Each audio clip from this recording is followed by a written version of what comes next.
This journey for us really started in the early 2000s with a product called the VariCam.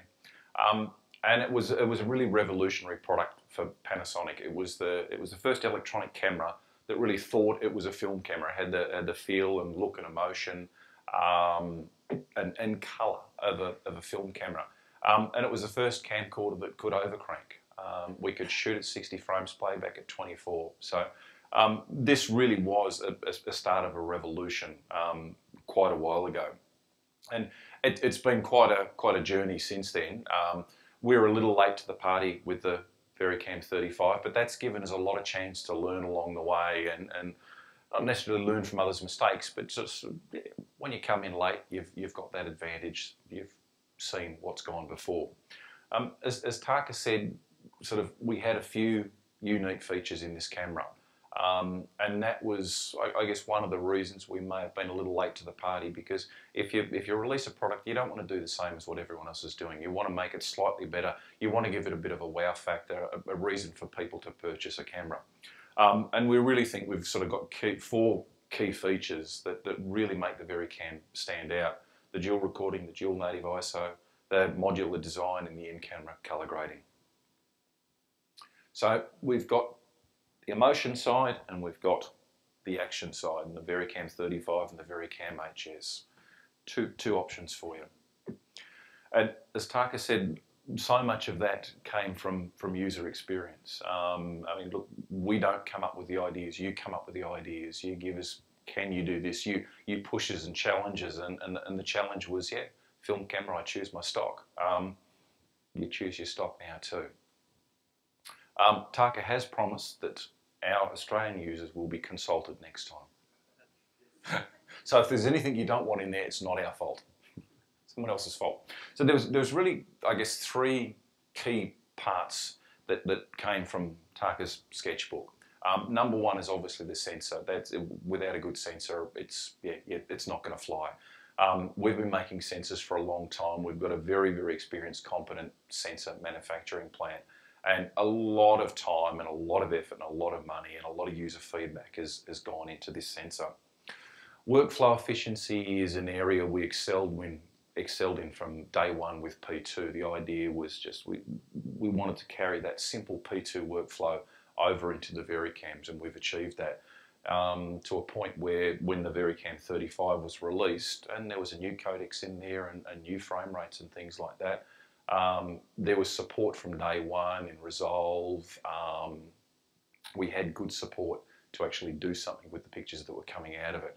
More recently, we've gone to from 422, we've enabled 444.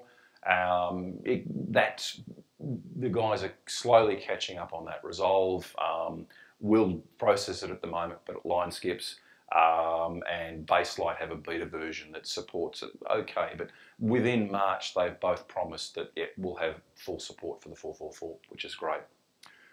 The third main point, which was made up of many small points, was again from the other guys do it like this, how about you do it like this? Or the other guys, we don't like it, can you change that, can you give us this?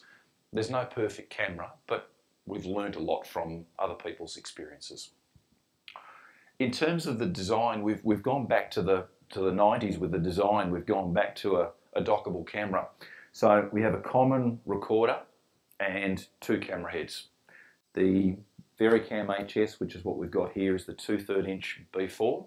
It's an HD camera that'll overcrank up to 240 frames a second. And the VariCam 35, S35 sensor, PL mount, 4K. So different cameras, different applications. They're two different tools. But there's a lot of productions that don't necessarily need the advantage that come with a shallow depth of field, large format. So there's no reason you couldn't it was an HD production obviously, there's no reason you couldn't have the two cameras on the one production quite happily. So we're creating motion and we're creating action. Touch on a few points around the VariCam 35. As Taka went through these things. The main and sub recorder really can't be emphasised enough. You've got two independent recorders in this thing. You can have a baked in look on one, raw on the other. the flexibility that comes with that is fantastic. It really is. That's the workflow efficiency of the Decade. It really is. That 14 stops of latitude is across the entire ISO range. PL, brand new, our own 35mm MOS sensor, 14 stops, V-Log. Cableless connection with the Codex RAW recorder. Will expand on a lot of these features as we go through. If you've got any questions, please sing out. We've got a lovely little intimate group. Let's keep it interactive. If there's anything you disagree with or any ideas or any user experience, please shout out. We're incorporating a third-party codec for the first time in our history. At the moment, we support ProRes 422 in version 2, and shortly in version 3 we'll be supporting 4444. We've had a strategic alliance collaboration with Codex. We don't record RAW in camera. We'll be using the Codex RAW recorder to do that. That's a mock-up. That's not the real thing. There's some pictures that came out just recently. It looks really sexy and sleek. It looks a lot better than that, and we'll expand on that a little later. A couple of other parts that round out the range. Obviously, a P2 Express card. We need to record to something.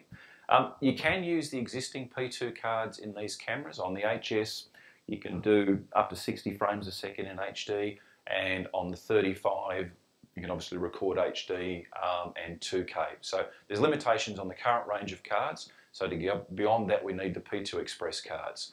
The width and the length is the same. They're just a little bit thicker because there's more in there. They're a faster card. They're also a larger card, going from 64 to 256 gig. Transfer speeds off the card are 2.4 gigabits a second, so they're blisteringly fast. Then to go along with the card, we've got a new card reader, which is a single card slot with a USB 3 interface on it. Again, 2.4 gigabits a second, blisteringly fast.